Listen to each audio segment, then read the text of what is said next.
Forming internal recess. Measure the bore and recessing with the help of vernier caliper and inside caliper.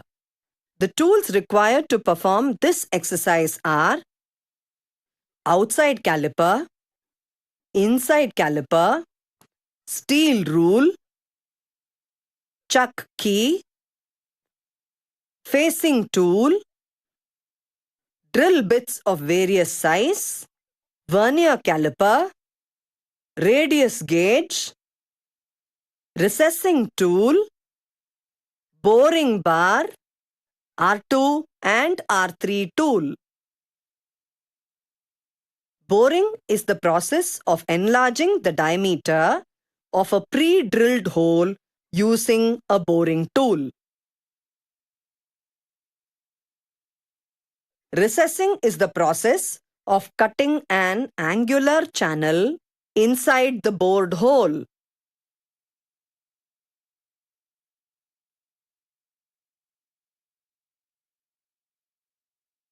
Let us now learn the sequence to drill a hole and bore it to the required size. Check the dimensions of the workpiece using outside calipers and steel rule.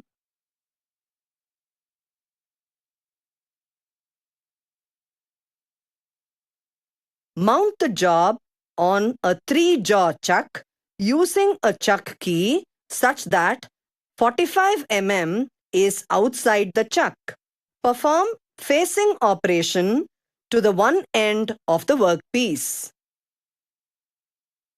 Perform turning operation for the maximum possible length to reduce the diameter to 45 mm. After making a center drill, hold a pilot drill of 10 mm along with the chuck in the tailstock. Move the tailstock to a convenient position for drilling and lock the tailstock on the bed. Run the lathe and advance the drill so that it does the drilling operation on the job held in the chuck to obtain a through hole.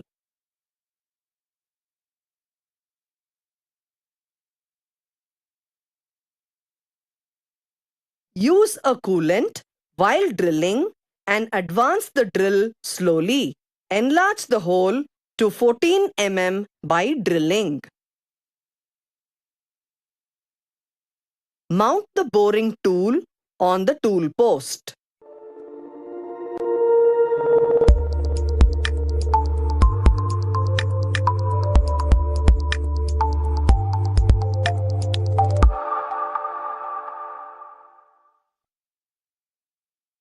Set the cutting edge of the cutting tool just slightly above the center line, since there is a tendency for the tool to spring downwards when cutting.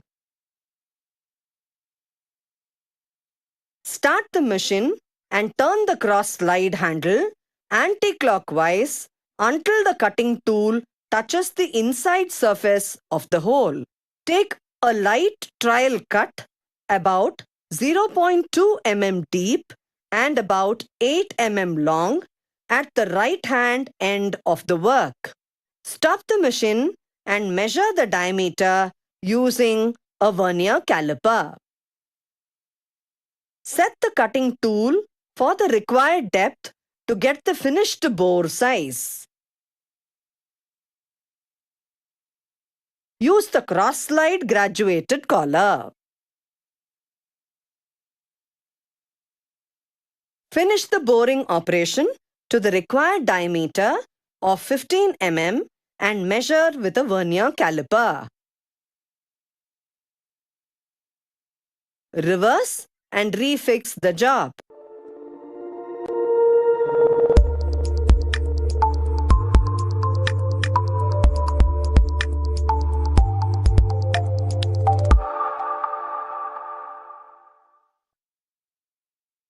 Perform facing operation on the other end to obtain a total length of 45 mm. Perform turning operation to obtain 45 mm diameter throughout the length. Let us now learn the sequence to perform step boring and internal recessing. Mount the boring tool on the tool post.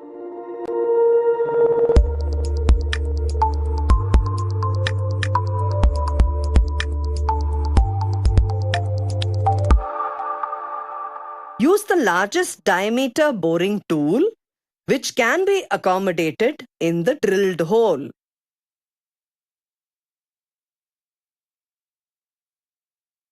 Perform boring operation to a length of 33 mm from the faced end to obtain 28 mm diameter hole. Mount R2 boring bar on the tool post.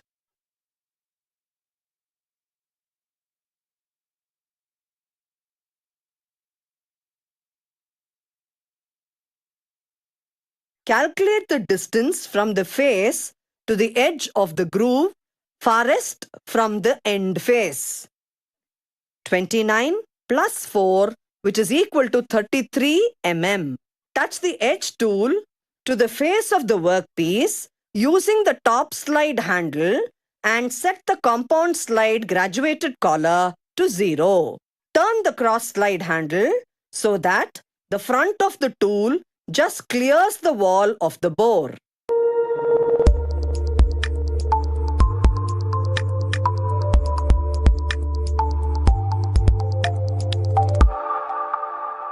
Turn the top slide handle to position the tool at the calculated distance into the bore.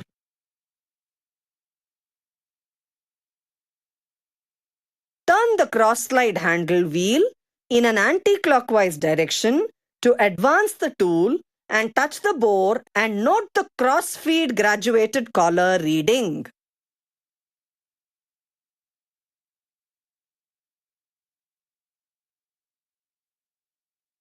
Rotate the cross slide handle wheel in the same direction to make the tool remove the metal from the bore to form a 4 mm wide, 35 mm diameter and 2 mm radius recess.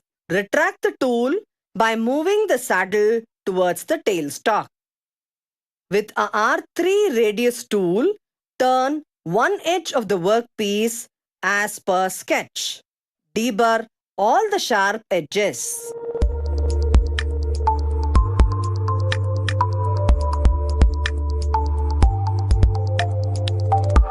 Check the radius with the radius gauge and other dimensions using calipers.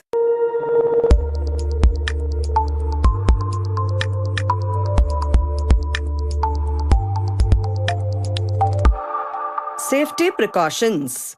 Select and set proper spindle speed as per size and operation.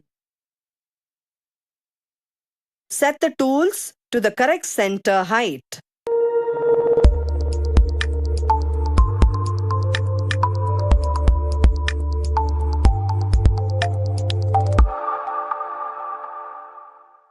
Use pilot drill while drilling more than 20 mm drill size. Feed the drill slowly while drilling. Use a coolant while drilling.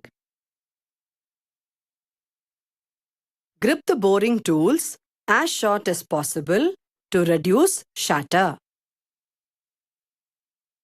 To recap, we have learned to drill through hole. Bore a hole to an accuracy of plus or minus 0.2 mm with a tool.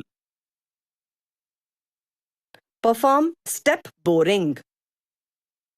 Performing internal recess. Measure the bore and recessing with the help of vernier caliper and inside caliper. So that's all about boring practice plane, counter and step, internal recessing. See you in the next session.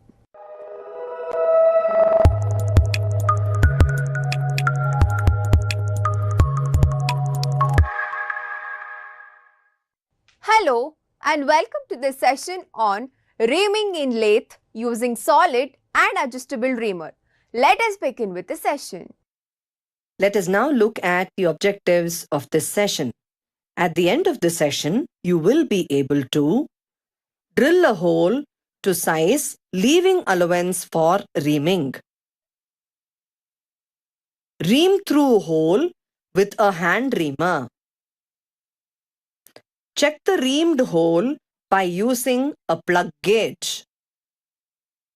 Enlarge the reamed hole by diameter 0.1 mm using adjustable reamer. The tools required to perform this exercise are outside calipers, steel rule, chuck key, facing tool, turning tool, center drill with chuck, drill bits, chamfering tool, reamer, tap wrench, plug gauge, adjustable reamer. Reaming is a machining operation in which a rotary tool takes a light cut to improve the accuracy of a round hole and to reduce the roughness of the hole surface. A reamer is a multi-point cutting tool used for finishing previously drilled hole to accurate sizes. Reamers are classified as hand reamers and machine reamers. Hand reaming is done manually, for which great skill is needed. Machine reamers are fitted on spindles of machine tools and rotated for reaming. To determine the size of reamer, drill size is equal to reamer size minus undersize plus oversize. Reamer size is the required finished hole size. Example, drill size equal to 16 mm minus 0.2 mm plus 0.05 mm, which is equal to drill size equal to 15.75 mm. Let us now learn the sequence for reaming operation. Check the size of the workpiece using vernier caliper. Hold the job in a 3-jaw chuck such that about 25 mm is outside the chuck. Perform facing operation on one end of the workpiece. Perform turning operation to obtain diameter of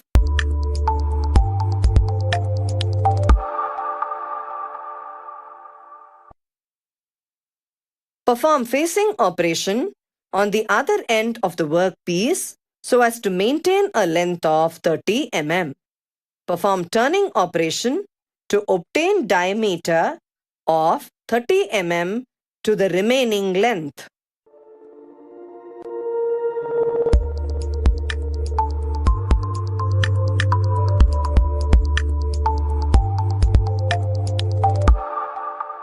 Hold the center drill in a drill chuck mounted onto the tailstock barrel and center drill the work. Drill a 10 mm pilot hole.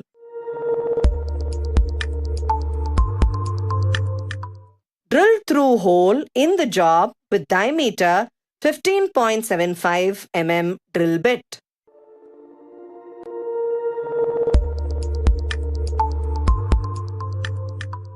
Chamfer the drilled hole 1 into 45 degrees. Fix up the tap wrench to the square end of the diameter 16H7 hand reamer. The tap wrench must be short enough to clear the lathe bed. Move the tailstock back so that there is sufficient space for the reamer between the dead center and the workpiece. Place the reamer into the pre-drilled hole slightly with the shank supported by the tailstock dead center.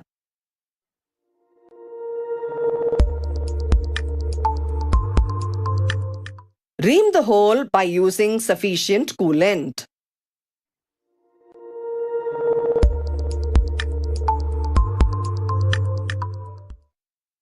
Give uniform hand feed while reaming. Check the hole with a go and no-go plug gauge. Enlarge the reamed hole using adjustable reamer to a size of diameter 16.1 mm. Let's learn the precautions to be taken while reaming. Do not turn in the reverse direction. It will scratch the reamed hole. Remove the reamer occasionally by turning it clockwise to clear off the chips from the flutes. Never use a hand reamer under power.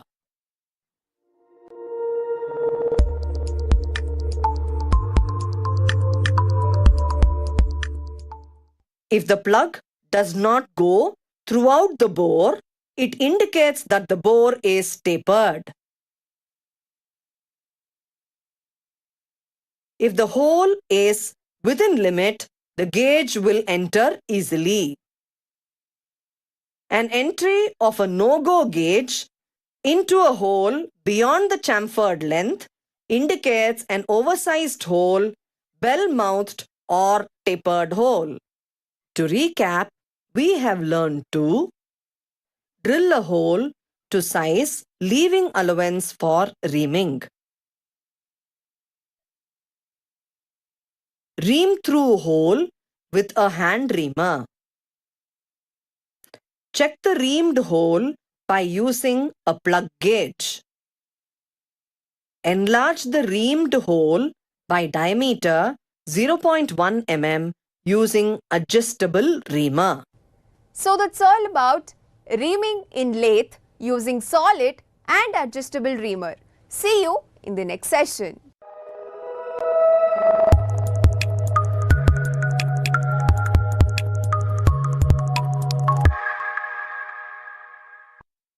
Hello and welcome to this session on Make Bore by Trepanning. Let us begin with the session. Let us now look at the objectives of this session. At the end of this session, you will be able to set the square plate on a 4-jaw chuck.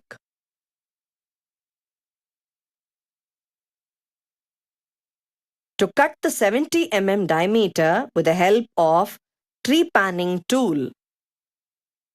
Measure the diameter with the help of steel rule. The tools required for this exercise are steel rule, chuck key, drill chuck, drill bit, trepanning tool, box panner. Trepanning is the operation of producing a hole by removing metal along the circumference of a hollow cutting tool.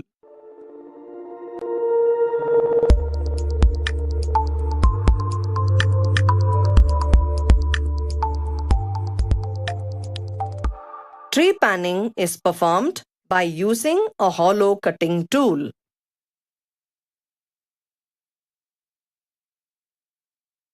Trepanning is a technique used for drilling larger diameter holes where machine power is limited, where fewer chips are removed and much of the material of the hole can be removed as it is. Trepanning is performed on very thin workpieces at a very low spindle speed. It can be performed simultaneously on properly aligned multiple sheets so that when they are separated, the hole produced in each sheet will be of uniform size and will be located uniformly from the edge. Let us now learn the sequence to make the bore by trepanning. Check the dimensions of the workpiece using steel rule. Hold the square plate on 4-jaw chuck.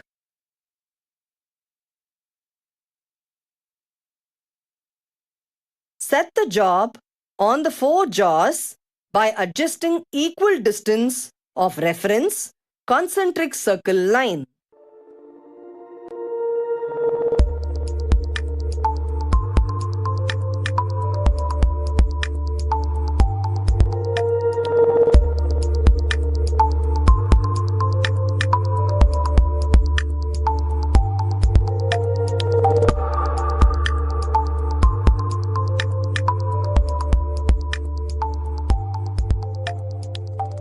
Mount the drill chuck to tailstock spindle. Hold the diameter 10 mm drill on the drill chuck.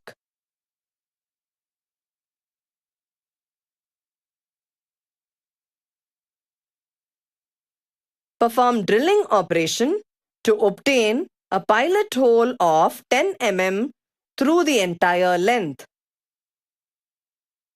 Fix the guide pin to the trepanning tool.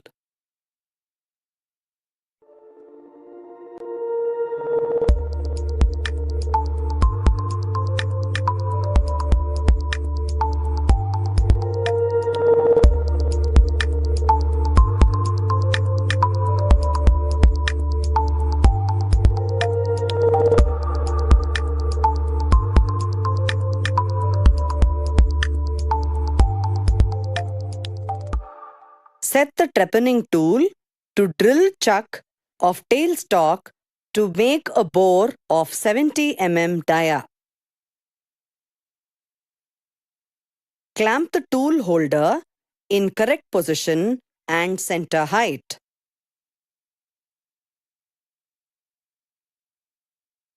Select and set correct RPM. Locate the guide pin to the guide hole of the job. Move the tailstock, giving a gradual depth of cut.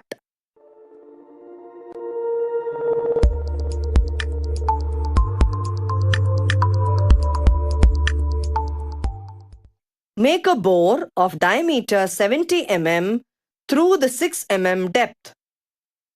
Stop the machine and remove inner piece.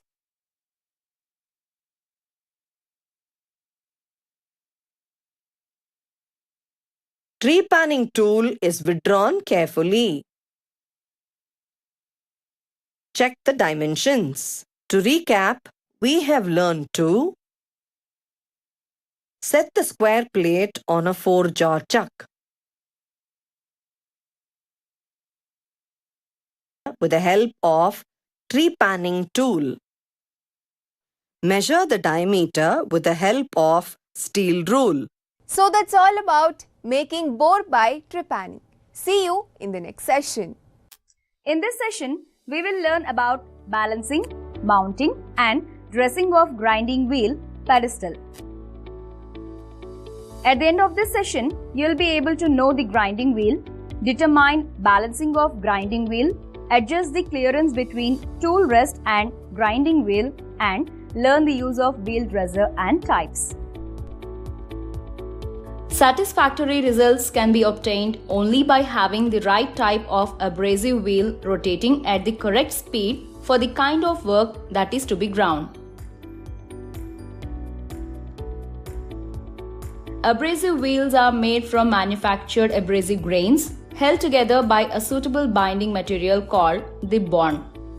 The two abrasives used in the manufacture of grinding wheels are aluminum oxide and silicon carbide. The aluminum oxide grinding wheels are suitable for grinding high tensile, tough materials and all types of steels. The silicon carbide grinding wheels are used to grind hard materials such as stone or ceramics, non-ferrous metals and other non-ferrous materials. The type of the abrasive is clearly marked on an abrasive wheel by the manufacturer.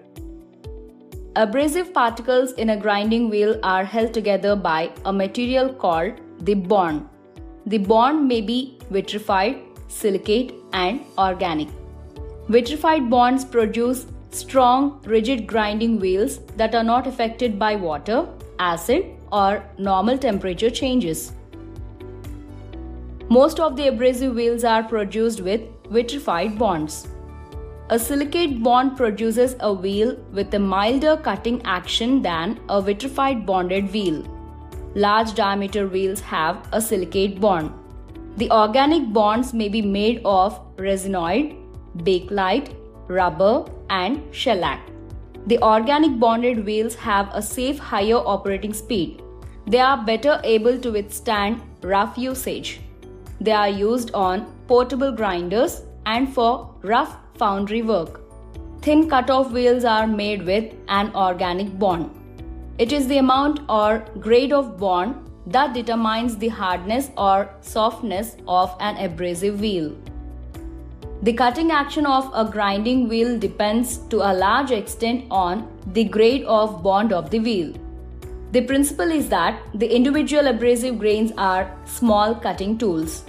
The bond must be such that it must hold the grinding particles together when they are sharp and must release them when they become blunt so that new sharp grains take their place to continue the cutting.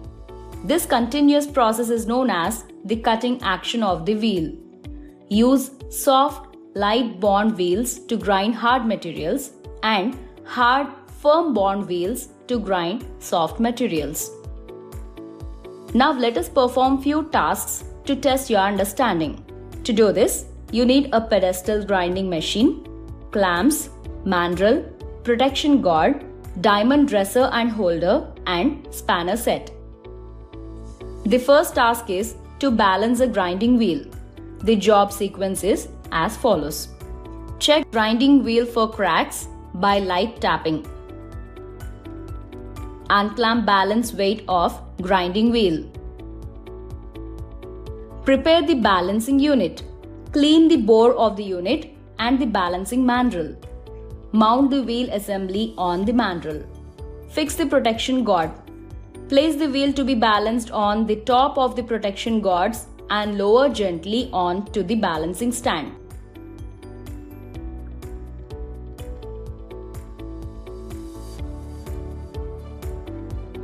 Rotate the grinding wheel so that it can rotate by itself due to its momentum and rest at a heavy point.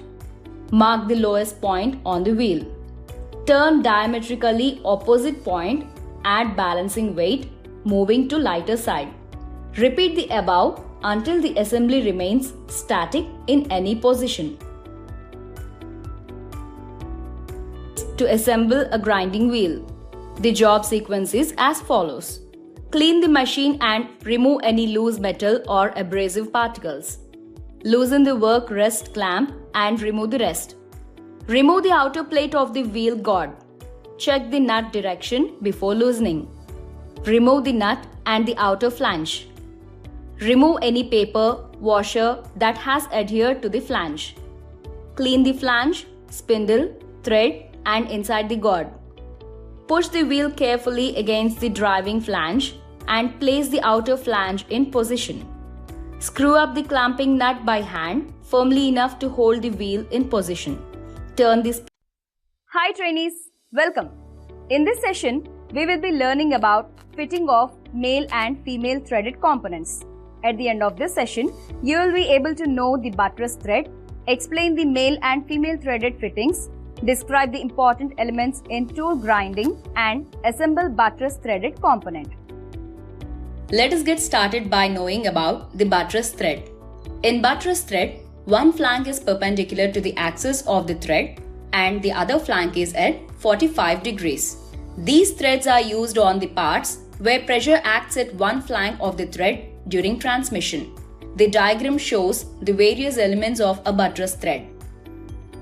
These threads are used in power press, carpentry vices, gun breeches, ratchets, etc. This is a modified form of the buttress thread. This diagram shows the various elements of the buttress thread. The bearing flank is inclined by 7 degrees as per Bureau of Indian Standards BIS and the other flank has a 45 degrees inclination. In general, the male threads or male fittings are the helical grooves found on the outside diameter parallel to axis, for example, bolt. The female threads or female fittings are the helical grooves found on the inside diameter parallel to axis, for example, nut. Let us know more about the internal threading. Buttress internal thread turning is more demanding than external thread turning due to high need of efficient chip evacuation.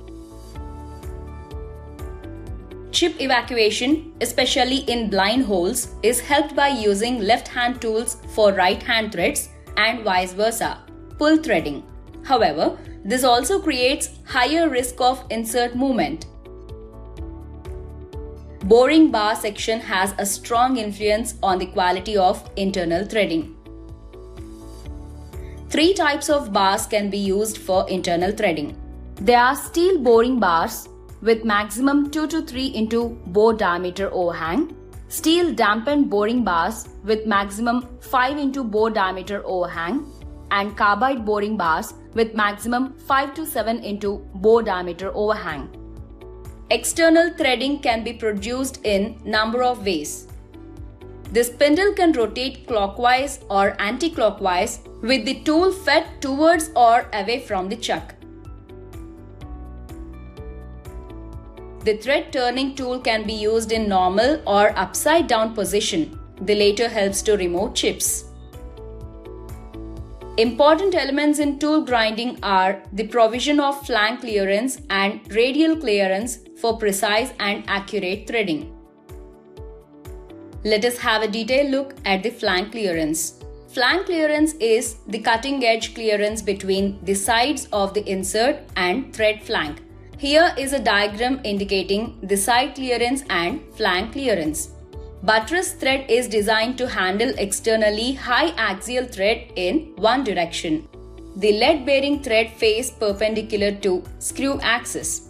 Buttress thread often used in the construction of artillery, particularly with screw type breech block. They are also used in vices in the form of pipe thread in oil field tubing. This thread gives a tight hydraulic seal. To give adequate radial clearance, inserts are tilted in the tool holder by 10 degrees or 15 degrees. It is important to use internal inserts with internal tool holders and vice versa to ensure that the correct thread form is achieved. Let us now see how to assemble buttress threaded component. For this, you need male thread, female thread, measuring tool, bench vise and packing piece. The job sequence is as follows. Clean the external and internal buttress threaded job. Check the thread dimension, pitch and thread profile. Hold the male threaded job in vertical position using a bench vise and packing piece. Tighten to match the male threaded component by rotating in clockwise direction to the female buttress threaded component. We have reached the end of this session on fitting of male and female threaded components. By now, you should be able to know the buttress thread, explain the male and female threaded fittings, describe the important elements in tool grinding and assemble buttress threaded component. In this session, we will be learning how to make a test mandrel L is equal to 200 mm and counter bore at the end. At the end of this session, you will be able to know the lathe mandrel, list the types and uses of mandrels, explain the boring and counter sinking process, set up the job in between centers using straight tail carrier and turn the job to the required accuracy. Let us get started by knowing about the lathe mandrels. These are the devices used to hold the job for machining on lathes. They are mainly used for machining outside diameters with reference to bores which have been duly finished by either reaming or boring on a lathe. The standard solid mandrel is generally made of tool steel which has been hardened and ground to a specific size and is ground with a taper of 1:2000. It is pressed or driven into a bored or reamed hole in a workpiece so that it can be mounted on a lathe. The ends of the mandrel are machined smaller than the body and are provided with a flat for the clamping screw of the lathe carrier. This preserves accuracy and prevents damage to the mandrel when the lathe carrier is clamped on. The centers made in these mandrels are B-type, that is, protected centers. In such centers, the working portion is deep and does not get damaged while handling. Now, let us have a look at the types of mandrels. There are 6 types of mandrels. They are expansion mandrels. Expanding mandrels on a lathe are a type of mandrel that grip the interior diameter of a workpiece. The 2 most common types of expansion mandrels are split bushing mandrel and adjustable strip mandrel. Gang mandrel consists of a parallel body with a flange at one end and a threaded portion at the other end. A gang mandrel is especially useful when machining operations must be performed on a number of thin pieces which might easily be distorted if held by any other method. Stepped mandrel is used to save time in holding various board works. Screw or threaded mandrel is used when it is necessary to hold any machine workpieces having a threaded hole. Taper shank mandrels are generally used to hold small workpieces. The 2 common types of taper shank mandrels are expansion stud mandrel and threaded stud mandrel. And cone mandrel, where a job of large bore can be held between the 2 tapers and tightly secured by means of nut, washer and spacing collars.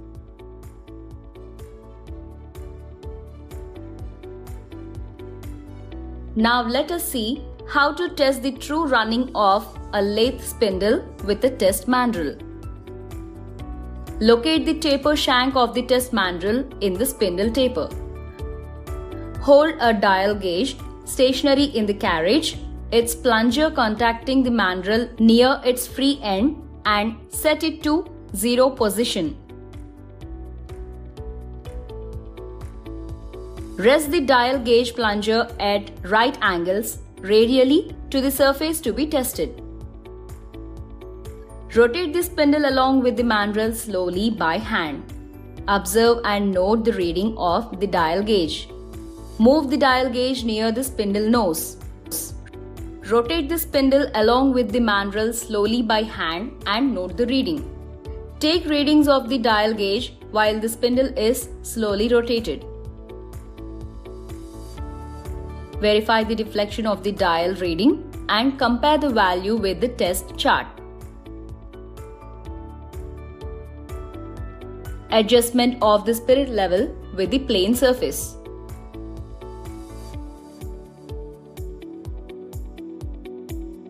Boring is the process of enlarging and truing an existing drilled or core hole with a single point cutting tool.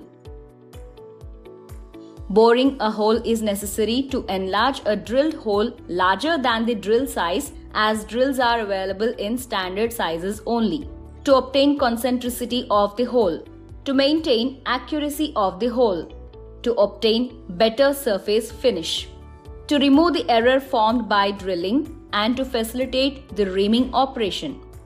Boring is an internal operation performed on the drilled or cored holes. The cutting edge of a boring tool is ground similar to the left-hand plane turning tool, but the operation being performed is from right to left. Countersinking is an operation of beveling the end of a drilled hole. The tool used is called a countersink. Countersinking is carried out for the following purposes: to provide a recess for the head of a countersink screw so that it is flush with the surface after fixing. The commonly used countersinks have multiple cutting edges and are available in taper shank and straight shank. For precision countersinking needed for machine tool assembling and after machining process, countersinks with pilots are used. Let us see how to set up the job in between centers using straight tail carrier and turn the job to the required accuracy. To do this, you need a raw material, independent chuck, cutting tool, straight tail carrier, measuring tools, drill chuck and drill bits, grease and spanner set. The job sequence is as follows. Check the raw material size. Hold it in the independent chuck and throw it with the surface gauge. Set the facing tool and face one end. Center drill the job and counter bore 520 mm to a 5 mm depth and center drill the job again as per drawing. Reverse and throw it an independent chuck and face the job, maintain total length 200 mm and center drill the job. Counter bore 520 mm to 5 mm depth and recenter drill the job. Dismantle the chuck from the lathe spindle and fix the driving plate on the spindle. Mount the live center and dead center. Check the lathe alignment of between two centers. Hold the job in between centers with the help of a straight tail carrier. Use grease on the center before fixing.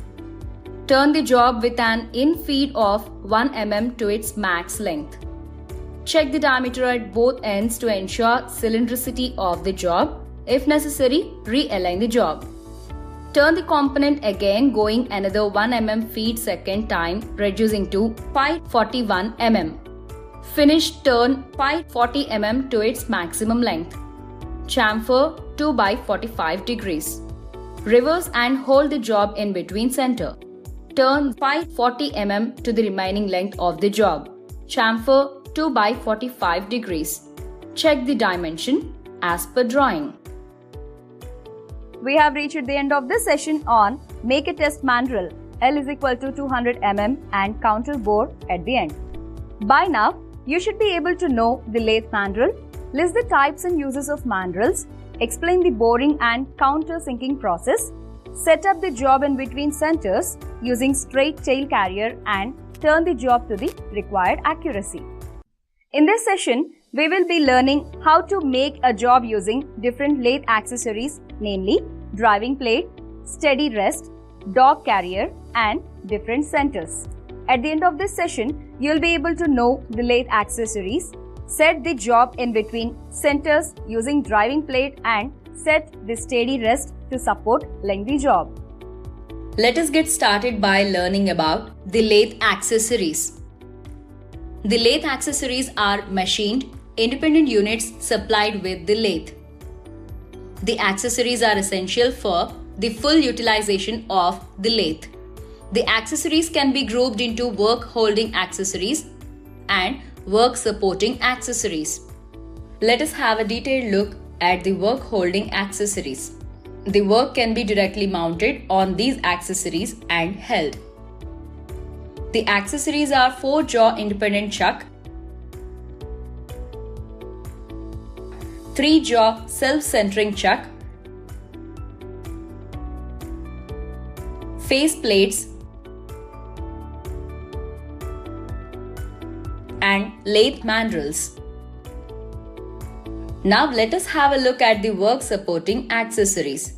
These accessories do not hold the work themselves. They support the work.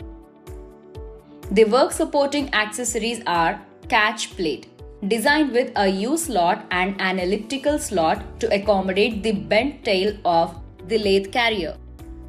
Driving plate, designed with a projected pin which locates the straight tail of the lathe carrier. Lathe centers, lathe or dog carriers, lathe fixed steady, and lathe traveling steady.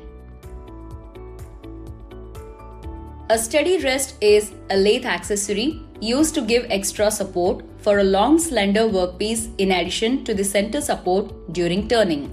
The most common types of steady rest are fixed steady rest and followed steady rest, also known as traveling steady. A fixed steady rest is fixed to the lathe bed and it is stationary. It gives support at one fixed place only. It consists of a frame containing 3 adjustable pads. A follower steady is fixed to the saddle of the lathe.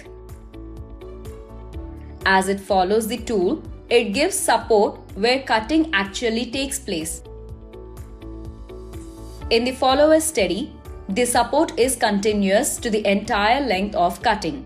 The follower steady rest usually has 2 pads. One pad is located opposite to the cutting tool and the other pad bears the top of the workpiece to prevent it from springing up. If the job shape is not round or where we cannot turn a true cylindrical surface on the job, it is not possible to support the job by a fixed steady rest. For those types of jobs, a device called cat head is fixed on the workpiece. The cat head is a type of bush. Its external surface is round. The middle portion is cylindrical and free to rotate. The two ends have the adjusting screws for holding and centering the work. After centering the work, the fixed steady is positioned and pads are adjusted to hold the cat head's center portion. When the lathe is running, the work revolves along with the ends of the cat head, whereas the center portion is stationary. Here is another type of cat head, which is a single piece, and it rotates along with the job. The work is clamped firmly in the lathe carrier. It consists of a cast iron or forged steel body and a clamping screw. It is designed with a straight or bent tail. It is available in a set of 10, capable of accommodating work of a wide range of diameters. The tails of the carriers are meant to locate and drive the workpiece for turning. To protect the finished surface from damages, a soft metal packing piece is used under the clamping screw. The purpose of a lathe carrier or lathe dog is mainly to hold the work and provide rotation by transferring the power from the spindle using special attachment. It is used to drive the work during turning between centers. It is also used for taper turning and threading. There are 4 types of lathe carriers. Straight tail carrier locates against the driving pin of the driving plate and provides a positive drive for the workpiece. Bent tail carrier engages into a U-slot of the catch plate and drives the workpiece. Clamp type carrier is designed with a clamping plate and adjustable screws. It holds a wide range of diameters of work because it is provided with a V-groove, adjustable bolts and nuts. And safety clamp type carrier is designed with safety top and bottom clamping plates. These plates provide a positive grip of the work during turning. Lathe center is used to support a lengthy work to carry out lathe operations. When a work is held in a chuck, the center is assembled to the tailstock and it supports the overhanging end of the work. The work is to be provided with a center drilled hole on the face of the overhanging end. When the job is held in between centers to carry out the operation, it functions together with a driving plate and a suitable lathe carrier. The center, which is accommodated in the main spindle sleeve, is known as a dead center, and the center fixed in the tailstock spindle is known as a live center. In construction, both centers are identical, made as one unit that consists of a conical point of 60 degrees included angle, a body provided with a Morse taper shank and a tang. The dead center is made of high carbon steel, hardened and ground, whereas the live center need not have its conical tip hardened as it revolves with the work. A good lubricant should be used for the dead center. Let us have a look at the most widely used types of lathe centers, their illustrations and their specific uses. They are ordinary center common type, half center, tipped center, ball center, pipe center, revolving center, insert type center, self-driving live center, female center, and swivel V center. A microset adjustable center fitted into the tailstock spindle provides a fast and accurate method of aligning lathe centers. Some of these centers contain an eccentric, others contain a dovetail slide which permits slight adjustment of the center itself to correct alignment. Now let us see how to set the job in between centers using driving plate and set the steady rest to support lengthy job. To do this, you need the following raw material: driving plate, cat head, lathe or dog carrier, cutting tools, measuring tools, spanner set and grease.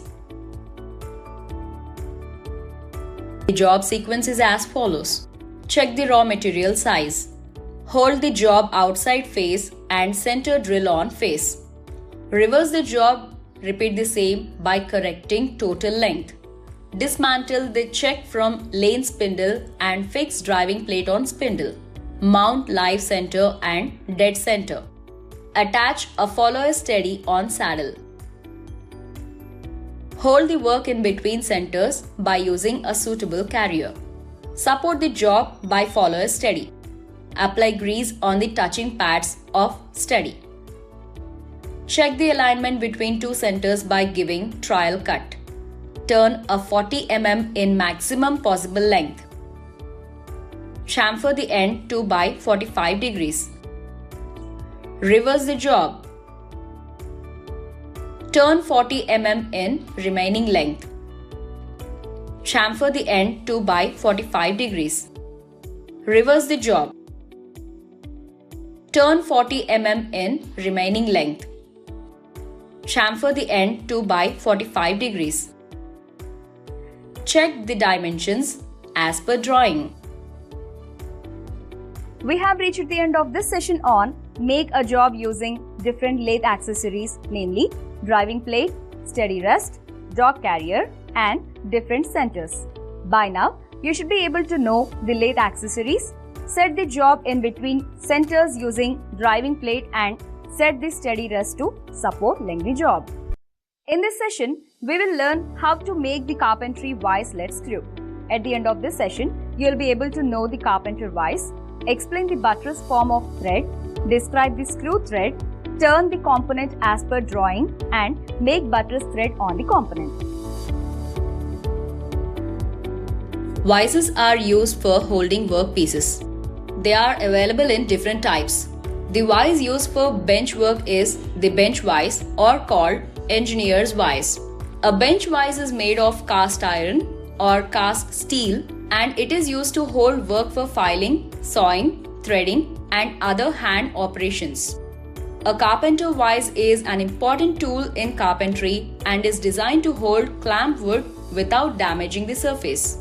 Wood often needs to be clamped when completing tasks like sawing, drilling or carpentry. There are several varieties of vices available in the market. The following are the parts of a vise: fixed jaw, movable jaw, hard jaws, spindle, handle, box nut, and spring are the parts of a file. The box nut and the spring are the internal parts. To hold a finished work, use soft jaws or vise clamps made of aluminium over the regular jaws to protect the work surface from damage. Clamps are mostly used in pairs for gluing up operations. It provides the required pressure to hold joints together. Basically, clamps are of two types: plain rectangular bar type and T-bar type. The clamps are mainly crafted out of mild steel and is usually rectangular in section. There are other types of clamps available, namely rack clamp, screw clamp, light duty pallet clamp, adjustable bar clamp, G or C clamp, and double bar clamp that are useful for holding different sizes and shapes of wooden jobs. The profiles for external and internal threads with clearance on the non-load bearing flank on the minor diameter but with no clearance between the load bearing flanks or on the major diameter nominal size is indicated in the diagram. The profile for external and internal threads with clearances on the minor diameter and on the flank standard nut system, but with no clearance on the major diameter is indicated in this diagram. Have a look at the formulae associated with the dimensions indicated in both diagrams. The diagram Figure 4 shows the profile for multiple start threads. PH indicates lead and P refers to pitch. Multiple start threads have the same profile as single start threads with lead pH equals pitch P. For the pitch P of multiple start threads, only the values permitted for the lead P of single start threads may be selected. However, the multiple of the pitch P of multiple start threads need not correspond to the value permitted for single start threads. Thread is a ridge of uniform cross-section which follows the path of a helix around the cylinder or cone, either externally or internally. Helix is a type of curve generated by a point which is moving at a uniform speed around the cylinder or cone and at the same time moves at a uniform speed parallel to the axis. Threads are used for fastening purposes. Example, bolts and nuts. Transmission of motion. Example, half nut with lead screw. Precision measuring instruments. Example, micrometer spindle. Load lifting purposes. Example, screw jack and elevating arm of radial drilling machines. Elements of thread means naming the parts and other terms systematically. The parts of a thread are major diameter, minor diameter, pitch diameter, pitch of the thread, crest, root, flank of the thread, thread angle, depth of thread, lead angle or helix angle, lead, hand, clearance and major diameter. Root or bottom is the bottom surface joining the two adjacent flanks of the thread. Flank or side is the side of a thread surface connecting the crest and the root. Crest or top is the top surface joining the two sides or flanks. P indicates pitch in millimeters or threads per inch. Beta refers to the profile angle. Phi refers to the helix angle of the thread. D is equal to the major diameter, external or internal. D1 is equal to the minor diameter, external or internal. D2 is equal to the pitch diameter, external or internal. Pitch diameter is the effective diameter of the screw thread, approximately halfway between the major and minor diameters. Helix angle is the geometrical shape of the screw thread. It is based on the pitch diameter of the thread and the pitch, that is, the distance from one point on a thread profile to the corresponding point on the next. The formula for calculation is shown here. This measurement can be represented by a triangle being unwound from the component. The same pitch on different diameters gives a different helix angle as shown. Let us see how to turn the component as per drawing and make buttress thread on the component. To do this, you need the raw material, cutting tool, 4-jaw chuck, buttress thread, measuring tool, undercut tool, threading tool and drill chuck and drill bits. The job sequence is as follows. Check the raw material size. Hold the job in a 4-jaw chuck and screw it. Face one end and center drill the job. Reverse the job and face the other end to a length of 280 mm and center drill it. Hold the job in between center. Turn helix angle 30 mm to a maximum possible length. Chamfer the end 2 by 45 degrees. Reverse the job and turn the step helix angle 25 mm for 255 mm length. Turn the step helix angle 7 by 8 inches or 22.2 mm for a length of 215 mm. Turn the step helix angle 18 mm for 15 mm length. Set the undercut tool of 5 mm width and make undercutting to the given depth as per the drawing. Set the threading tool of 45 degrees and 90 degrees to the correct position. Set the machine to cut 9 TPI thread. Cut the 9 TPI buttress thread. Deburr the job and check the dimensions. We have reached the end of this session on Make the Carpentry Vise Lead Screw. By now, you should be able to know the carpenter vise, explain the buttress form of thread, describe the screw thread, turn the component as per drawing, and make buttress thread on the component.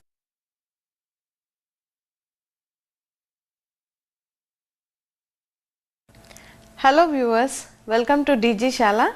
I am Anuradha, Assistant Professor, National Institute of Rural Development, Panchayati Raj. Today we will be discussing about the UPI, Unified Payment Interface. Unified Payment Interface is a system that powers multiple bank accounts into a single mobile application. You can use this app for accessing all your different bank accounts.